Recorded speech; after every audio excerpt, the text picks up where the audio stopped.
Est-ce que toi aussi, tu as déjà cru que tu allais mourir en vacances? Après une année passée en Nouvelle-Zélande avec mon mari, nous avons continué notre voyage en Asie du Sud-Est, direction le Cambodge et la Thaïlande.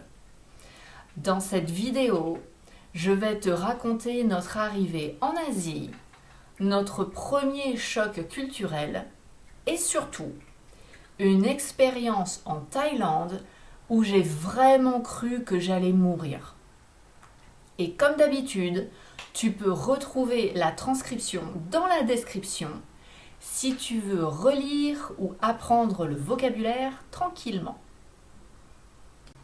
On avait prévu environ 3 semaines au Cambodge. Le programme était simple, Phnom Penh, Sihanoukville et surtout les temples d'Angkor Wat.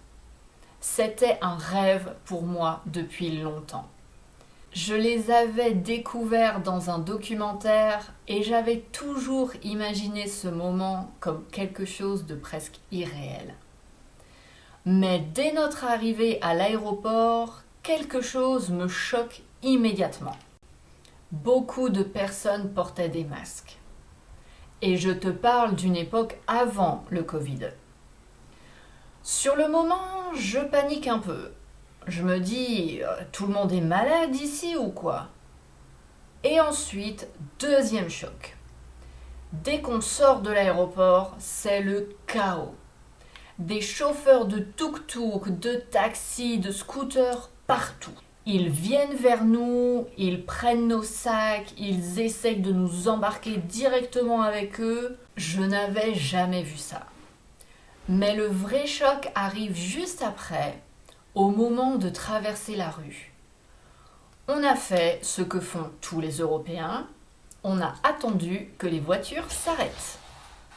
1 minute, 3 minutes, 5 minutes, rien. Et pendant ce temps, on voit les locaux traverser entre les voitures tranquillement. Et là, on comprend. Les voitures ne vont jamais s'arrêter pour nous. Alors, on finit par traverser au milieu du trafic, sinon on serait encore en train d'attendre aujourd'hui. Et puis très vite, on s'habitue. Ce qui me semblait chaotique devient normal. Les gens sont incroyablement gentils, la ville est vivante et surtout, on se sent en sécurité. Les temples d'Angkor sont un ancien complexe de l'Empire Khmer construit entre le 9e et le 15e siècle. C'est l'une des plus grandes villes du monde à l'époque. Angkor Wat est un temple à la fois hindou et bouddhiste et aujourd'hui, c'est un symbole national du Cambodge. C'est tellement beau que c'est presque irréel. C'est exactement le genre d'endroit où tu comprends pourquoi tu voyages. Et toi, est-ce que tu as déjà visité un endroit qui t'a fait ressentir ça? Après le Cambodge, on part en Thaïlande. Cette fois, on devait vivre environ 1 mois et demi dans un petit village pour enseigner l'anglais à des enfants en échange du logement et de la nourriture. Notre contact vient nous chercher à la gare d'Ubon Ratchathani. Le trajet jusqu'au village dure environ 1 heure. Et dans la voiture, il met la climatisation à fond. Dehors, il fait plus de 30 degrés, mais à l'intérieur, on gèle. Et bien sûr, mon pull est dans le coffre. Je passe tout le trajet à trembler en silence en me disant pourquoi je n'ai pas gardé mon pull avec moi. Quand on arrive, on découvre notre logement. Une petite maison pour nous deux. En bas, la salle de bain, un trou pour les toilettes, un grand seau d'eau pour la douche. En haut, la chambre et la cuisine. La cuisine, c'est juste un cuiseur à riz posé sur une table. C'est tout. Chaque jour, le directeur de l'école nous apporte de la sauce, de la viande et des légumes. Dans la chambre, il y a un matelas au sol, une moustiquaire et une ampoule. Les fenêtres n'ont pas de verre.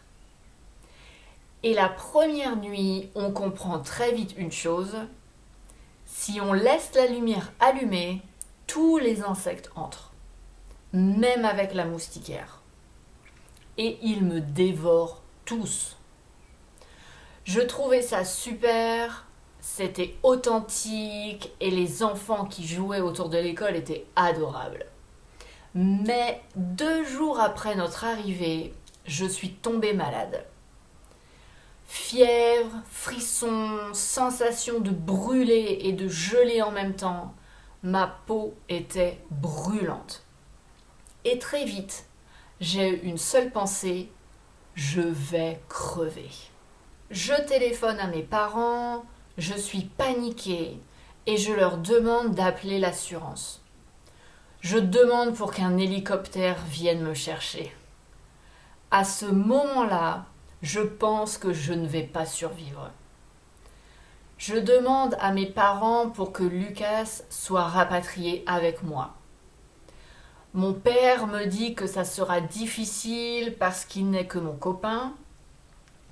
Et c'est comme ça que je lui ai annoncé que Lucas et moi nous sommes mariés 2 mois auparavant. Silence. Pas de réponse. Puis ma mère m'a dit que mon père avait quitté la pièce. J'imagine qu'il aurait aimé apprendre la nouvelle autrement. Finalement, l'assurance a dit « pas d'hélicoptère, il faut aller à l'hôpital ».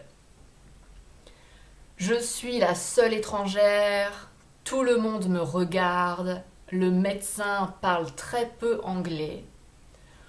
On me prend la température, plus de 41 degrés. Le médecin me fait un garrot sur le bras et me dit d'attendre 5 minutes. Je ne comprends pas pourquoi, et plus le temps passe, plus je me sens mal. Je suis debout, mais prête à m'évanouir. Le médecin revient, il enlève le garrot, tapote ma veine et me donne un traitement. Et moi, je ne comprends toujours pas ce qui vient de se passer.